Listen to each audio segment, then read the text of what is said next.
Johnny Carson guests who were too honest on live TV. When Johnny Carson asked a question on The Tonight Show, most celebrities stuck to the script. Charming anecdotes, practiced jokes, and shameless movie plugs. But not everyone played by Hollywood's rules. Some guests threw caution to the wind and decided brutal honesty was the best policy, even when millions were watching. The results? Pure television gold that left Carson speechless. Network executives panicking, and America completely riveted. From 1962 to 1992, The Tonight Show was America's nightly ritual. Before internet confessionals and tell-all podcasts, Carson's desk was where the nation gathered to see celebrities at their most personable. While most stars arrived with carefully rehearsed stories, a rare few used their 15 minutes with Johnny to deliver uncomfortable truths that still resonate decades later. What made these moments so powerful wasn't just what was said, but the raw authenticity behind the words. In an era of carefully controlled celebrity images,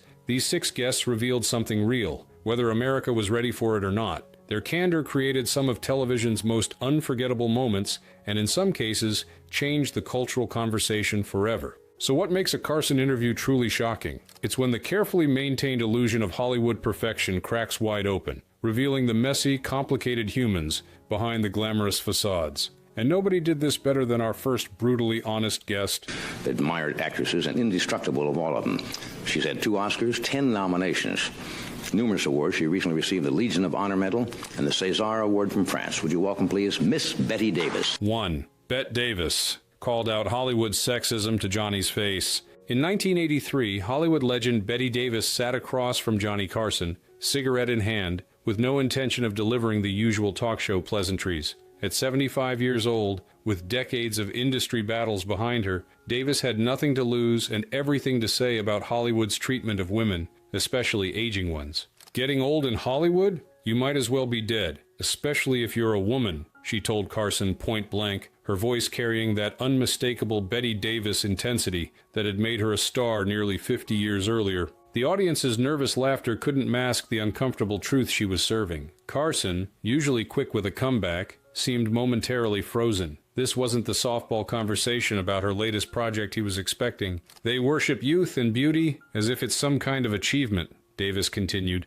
taking another drag from her cigarette. I've fought for every decent role since I turned 40. The men, they become distinguished. We become past our prime. What made this moment so riveting wasn't just what Davis said, but how she said it, without a hint of self-pity, just matter-of-fact disgust at an industry she helped build, but that had little use for aging female stars. She wasn't complaining about her own career. With 2 Oscars and countless classic films, Davis had secured her legacy. She was fighting for every actress who would come after her. When I started in pictures, she continued, tapping her cigarette with perfect dramatic timing, women played women, complete, complex women, not just somebody's girlfriend or wife. Now, the industry thinks women over 40 don't exist, or worse, they don't matter. Carson attempted to lighten the mood, suggesting things had improved for women in Hollywood. Davis's famous eyes widened as she delivered a look that could cut glass.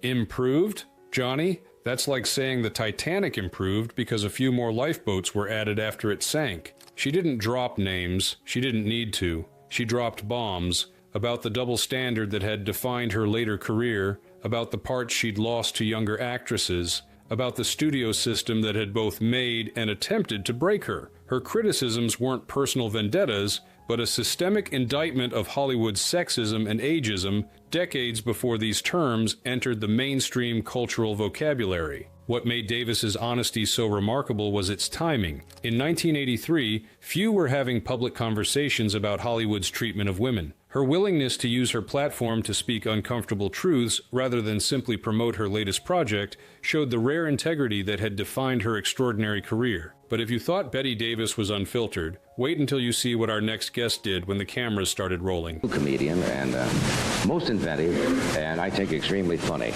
Would you welcome, please, Richard Pryor? 2. Richard Pryor talked about drugs, racism, and mental breakdowns. Richard Pryor's 1980 appearance came shortly after his near-fatal accident, where he set himself on fire while freebasing cocaine. While his publicist had surely prepared a sanitized version of events, Pryor abandoned the script entirely, turning his Carson interview into something more resembling a therapy session than entertainment. I wasn't trying to kill myself, Pryor said, his voice eerily calm as he addressed the incident directly. I was just trying to get so high I could touch God's face. Instead, I damn near met him in person. The audience, expecting Pryor's trademark comedy, instead witnessed something far more powerful. A brutally honest confession about addiction from one of America's most brilliant comedic minds. This ain't a joke, Johnny. I was destroying myself, he continued, looking Carson directly in the eyes. Cocaine isn't a recreational drug for me. It's suicide on the installment plan. Carson, visibly moved but professionally cautious, gently tried steering the conversation toward Pryor's upcoming projects. The comedian wouldn't be deterred from his impromptu confession. People ask why I would do that to myself, Pryor said, ignoring Carson's attempt to lighten the mood. Try being black in America. Try having all the money and fame in the world and still being treated like you don't belong places. Success didn't fix what was broken inside me. It just gave me better drugs to numb it. When Carson gently tried steering toward lighter territory again, Pryor refused the lifeline. He spoke candidly about racism in Hollywood, calling it a machine that chews people up and expressing how fame and wealth hadn't protected him from America's racial realities. You know what's crazier than setting yourself on fire? Pryor asked, leaning forward. Pretending everything's fine when it's not. I've been doing that my whole career, making people laugh while I'm dying inside. I'm done pretending. What made this interview so revolutionary was its raw vulnerability from a black male celebrity in 1980, openly discussing mental health struggles, addiction, and racism without concern for how it might impact his career. For viewers accustomed to celebrities glossing over scandals with rehearsed apologies, Pryor's unfiltered honesty was shocking. NBC reportedly asked for edits before the West Coast broadcast, concerned about Pryor's frank discussion of drug use. Carson, recognizing the interview's importance, pushed back against significant cuts. The result was a television moment that transcended entertainment. Pryor turned a comedy set into a therapy session, and America listened. Speaking of Hollywood's dark underbelly, our next guest didn't just hint at industry secrets, she named names and brought receipts.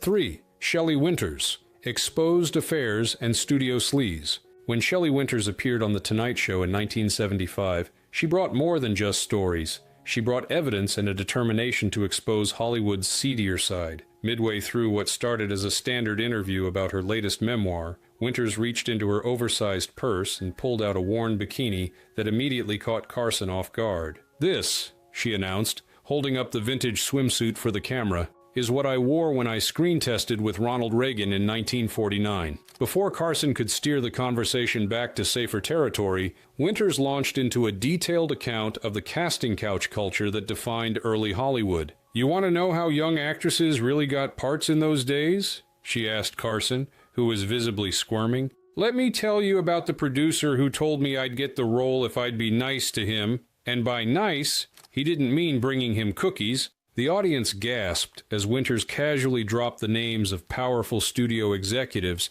who had propositioned her throughout her early career. She recounted stories of actresses who slept with directors for roles, producers who kept special casting couches in their offices, and the institutional knowledge that aspiring actresses were expected to provide more than just acting talent. "Johnny, I was lucky," she continued, her voice hardening. "I was stubborn enough to say no and still have a career. Most girls weren't so fortunate. They either played the game or went home." Carson attempted damage control with nervous laughter, clearly concerned about the network censors and potential lawsuits. "Shelley, I think we might be getting into dangerous territory here," he cautioned. "Dangerous for whom, Johnny?" she fired back. "These men were predators in expensive suits. Everyone knew it. Everyone looked the other way. Well, I'm not looking away anymore." What made Winters' candor so shocking was that in 1975, such public accusations against powerful men simply weren't made. This was decades before the Knock Your Me Too movement, in an era when women who spoke out often faced career suicide. Winters, with her established career and multiple Oscars, had the rare freedom to speak truths others couldn't. She detailed affairs between married studio heads and desperate actresses, naming specific men who had built their Hollywood legends while exploiting young women. "This town was built on talent, yes," she acknowledged, "but also on the bodies and dignity of women who had no choice but to play along. As Carson desperately tried to steer the conversation back to her memoir, Winters pulled yet another item from her seemingly bottomless purse, a list of names. "Should I read this?" she asked mischievously. Carson nearly jumped from his chair to prevent her from sharing what appeared to be a written account of Hollywood indiscretions. The audience gasped. Carson sighed. She kept going. She didn't care about Hollywood's secrets. She was one of them. If Shelley Winters shocked with her revelations, our next guest took unfiltered commentary to an entirely new level of uncomfortable. This is the first time we've had him on the show, or at least we've had a chance to meet. Would you welcome, please, Oliver Reed? 4. Oliver Reed drunkenly ranted about hating Hollywood. The moment Oliver Reed stumbled onto The Tonight Show set in 1987, the producers knew they were in trouble. The British actor, notorious for his drinking, was visibly intoxicated and in no mood for typical talk show banter. What followed was 7 minutes of television that network executives would rather forget, but viewers would remember forever. "You know what's wrong with Hollywood, Johnny?" Reed slurred, ignoring Carson's attempts to discuss his latest film. "It's run by cowards. Absolute cowards who wouldn't know real acting if it punched them in the face." The audience's uncomfortable laughter quickly died down as Reed continued his unhinged critique. Carson, ever the professional,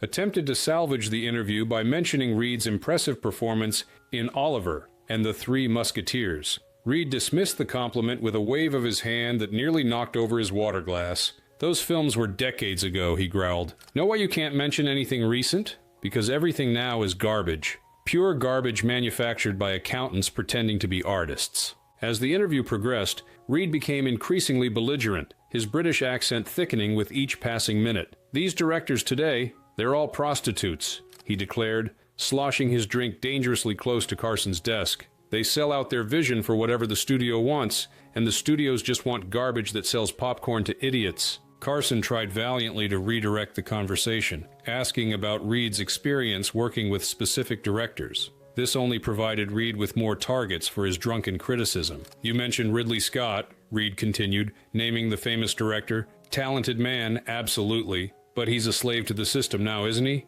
They all become slaves eventually. The money's too good to turn down." What made Reed's rant so uncomfortable wasn't just his obvious intoxication, but the kernel of truth in his criticisms. Many viewers at home likely agreed with his assessment of Hollywood's declining artistic merit, even if they were embarrassed by his delivery method. "Acting is garbage unless you do it drunk or naked, preferably both," he announced with a wild laugh that sent chills through the network censors. "At least when you're drunk, you're honest. There's precious little honesty in this business." The interview ended abruptly when Reed nearly toppled a prop on set, with Carson cutting to commercial earlier than scheduled. When the show returned, Reed had been escorted off stage, with Carson making a brief diplomatic comment about artistic temperaments. Not surprisingly, Reed was never invited back. He didn't burn bridges. He exploded the set, but his drunken tirade against Hollywood commercialism has since become the stuff of late-night legend, a rare moment when the polite veneer of celebrity interviews cracked completely. While Reed's drunken tirade might seem hard to top, our next Hollywood legend managed to create equally uncomfortable television while completely sober. 5. Burt Reynolds admitted he hated certain co-stars. Burt Reynolds, at the height of his fame in 1976, was Hollywood royalty, the charming, mustachioed box office king who seemed to get along with everyone. His films grossed millions, his love life filled tabloids, and his easygoing Southern charm made him a talk show favorite, which is why his startlingly candid Carson appearance left jaws on the floor across America. What started as playful banter took a sharp turn when Carson innocently asked about Reynolds' experience working with certain co-stars. Instead of the expected diplomatic answers about how talented and wonderful everyone was, Reynolds leaned in with a mischievous yet serious look. "Some of these people you see me smiling with in photos? I'd love to punch them in the throat," Reynolds confessed, the audience laughing nervously, unsure if he was joking. The smile on his face suggested humor, but the look in his eyes told a different story. Carson, sensing dangerous territory, tried changing the subject, but Reynolds was just warming up. "I won't name names," he said, before immediately contradicting himself. "But let's just say there's a certain blonde actress who can't remember her lines and treats crew like garbage." The audience collectively gasped as they mentally ran through Reynolds' recent leading ladies. Reynolds continued, seemingly enjoying the discomfort he was creating. "There's also a director I worked with last year who's the biggest fraud in the business. Harvard education, talks about film theory all day, but couldn't compose a shot if his life depended on it. Complete hack." While Reynolds carefully avoided stating exact names, his descriptions were specific enough that industry insiders could easily identify who he was talking about. Carson, looking increasingly uncomfortable, attempted to salvage the interview by asking about Reynolds' upcoming projects. "Oh sure, I've got a new film coming out," Reynolds acknowledged before immediately returning to his Hollywood grievances. "Working with a much better director this time. Not like that last pretentious jackass who thought he was the next Orson Welles but couldn't direct Traffic."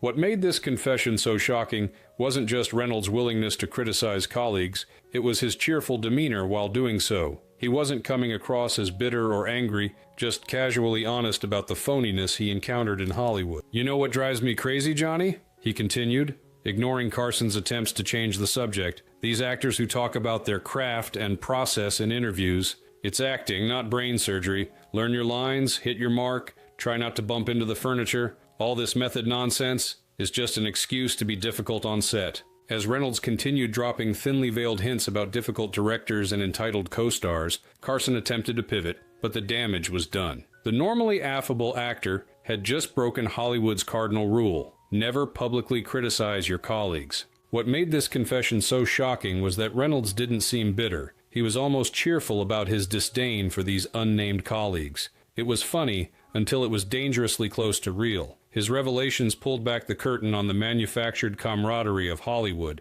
where stars who secretly despised each other pretended to be best friends for publicity. But even Reynolds' candor pales in comparison to our final guest, who turned shocking honesty into an art form. Don't compare me with Miss Hemsley. She owes $60 million to Americans. 6. Zsa Gabor called herself a gold digger on air. When Hungarian-born socialite and actress Zsa Gabor made her 1983 appearance on The Tonight Show, she arrived dripping in diamonds and carrying a flute of champagne, despite network rules against alcohol on set. At 66, and on her 8th marriage, Gabor had cultivated a carefully crafted image of glamour and excess. But instead of defending her notorious reputation, she leaned into it with surprising candor. "I never hated any of my husbands," she told a visibly stunned Carson while casually sipping her contraband champagne. "Some of them just had more money than love." The audience erupted in shocked laughter as Carson tried to determine if Gabor was joking. She wasn't. With remarkable self-awareness, Gabor proceeded to categorize her marriages by wealth and utility rather than affection. "Marriage is too important to be left to love alone, darling," she explained to Carson. "I admit it. I married for comfort, not passion. Is that so terrible?" Carson, trying to give Gabor an opportunity to soften her admission, suggested that surely some of her marriages were based on love. Gabor's response left him speechless. "Of course there was love, Johnny," she replied with a dismissive wave of her diamond-covered hand. "I loved their houses, their jets, their bank accounts." When the audience gasped, she added with perfect comedic timing, "And occasionally, I even loved them." What made Gabor's honesty so refreshing was her complete lack of shame. While other celebrities carefully denied any materialistic motivations, Gabor embraced her reputation with a wink and a smile. When Carson asked if she was worried about public perception, she delivered the knockout line, "Diamonds last longer than applause, darling." As the interview continued, Gabor offered a surprising philosophical defense of her approach to marriage. "In America, you have this romantic notion that marriage must be about passion," she explained. "In Europe, marriage has always been a practical arrangement. I'm just honest about it, while American women pretend otherwise." She detailed how she had trained her wealthy husbands to appreciate her demands for luxury. "Men are like children," she advised the women in the audience. "They need clear rules. Mine were simple. I expect jewelry for putting up with you." The audience's shocked laughter only encouraged her further revelations. Perhaps most shocking was Gabor's candid assessment of her own appeal. "I was never the most beautiful woman in the room," she admitted, contradicting her carefully maintained image. "But I was always the most interesting. Beauty fades, but knowing how to make a man feel important and how to make him pay for the privilege, that's a skill that never grows old." Carson looked stunned. She sipped champagne. She owned it and didn't care who was watching. When honesty changed television, these 6 guests represent more than just shocking moments in television history. They mark important turning points when the carefully manufactured veneer of celebrity culture momentarily cracked, allowing viewers a glimpse of something authentic in an increasingly scripted landscape. The stakes were high. For the guests, these moments of honesty risked future career opportunities in an industry that values pleasant, marketable personalities over authenticity. For Carson, they threatened the comfortable formula that had made him a television institution. For networks, they represented dangerous unpredictability in an era when television was supposed to be safe, controlled entertainment. What's remarkable is how these moments of brutal candor stand in stark contrast to today's heavily managed celebrity appearances. Modern talk show guests arrive with pre-approved anecdotes, media training, and publicists hovering just off camera. The possibility for genuine surprise, whether uncomfortable or revelatory, has been largely engineered out of the celebrity interview process. These Carson moments remind us of a time when television still had the capacity to shock, not with carefully planned stunts, but with authentic human expression. Each of these guests, in their own way, chose truth over image management, substance over style, authenticity over career safety. The tension between authentic expression and entertainment industry expectations reached its peak during these interviews. As audiences, we couldn't look away, not just because of the scandal, but because of the rare opportunity to see famous people as they really were, flaws and all. Why these moments still matter? What's most fascinating is how these brutally honest moments, initially considered scandalous, have aged into something approaching heroism. Bette Davis's complaints about ageism and sexism now seem prophetic rather than bitter. Richard Pryor's raw discussion of addiction helped destigmatize conversations about mental health. Shelley Winter's exposés of predatory behavior preceded the hashtag #MeToo movement by decades. Even the more controversial moments, Reed's drunken rants, Reynolds' colleague bashing, Gabor's materialistic approach to marriage, offered something television rarely provided: unfiltered celebrity truth. In an era of increasingly controlled media access and crafted public images, these Carson guests remind us of a time when stars could still surprise us with their honesty, for better or worse. Johnny Carson himself deserves credit for creating an environment where such candor was possible. Unlike many modern talk shows, where questions are often pre-approved and topics restricted, Carson's Tonight Show maintained an element of spontaneity that allowed for these remarkable moments of truth. His ability to adapt when guests went off script, sometimes playing along, sometimes attempting damage control, but always maintaining professional composure, created the perfect conditions for authentic television. These moments also reflect changing standards in what was considered acceptable television content. From Davis's feminist critiques to Pryor's discussions of drug addiction to Winter's allegations of sexual harassment, many of these honest moments helped expand the boundaries of what could be discussed on American television. Issues once considered taboo became part of the national conversation precisely because celebrities were willing to address them honestly on platforms like Carson's. Perhaps most importantly, these moments remind us that celebrities are complex human beings, not the carefully constructed public personas their publicity teams work so hard to maintain. Davis's righteous anger, Pryor's struggles with addiction, Winter's experiences with harassment, Reed's disdain for Hollywood phoniness, Reynolds' frustration with difficult colleagues, and Gabor's unapologetic materialism all revealed aspects of humanity that made these stars more relatable, not less. The legacy of uncomfortable honesty. Looking back at these 6 explosive Carson interviews, it's clear they represent something we've largely lost in today's carefully managed celebrity culture. When was the last time you saw a major star truly risk their reputation with raw honesty on television? These moments remind us that behind the glitz and glamour of Hollywood, real people with real flaws and frustrations exist. Their willingness to drop their masks, even briefly, created television that wasn't just entertaining, it was authentic. In today's world of media training, publicist-approved talking points, and carefully curated social media presences, these Carson guests stand as refreshing reminders of what happens when celebrities decide, for better or worse, that honesty matters more than image. What would happen if today's celebrities approached interviews with the same unfiltered honesty as Bette Davis or Richard Pryor? Would we celebrate their authenticity, or would cancel culture claim another victim? The answer says as much about our current relationship with celebrity culture as it does about how much television has changed since Carson's era. Perhaps the most significant legacy of these honest Carson moments is how they've become more valuable with time. In an era of carefully constructed reality shows and social media personas designed to create the illusion of authenticity, these genuine moments of celebrity candor remind us what real honesty looks like: uncomfortable, unplanned, and utterly compelling. If you enjoyed this journey through some of television's most uncomfortably honest moments, hit the like button and subscribe for more deep dives into classic Hollywood's most revealing moments. Which of these Carson guests surprised you the most? Let us know in the comments below.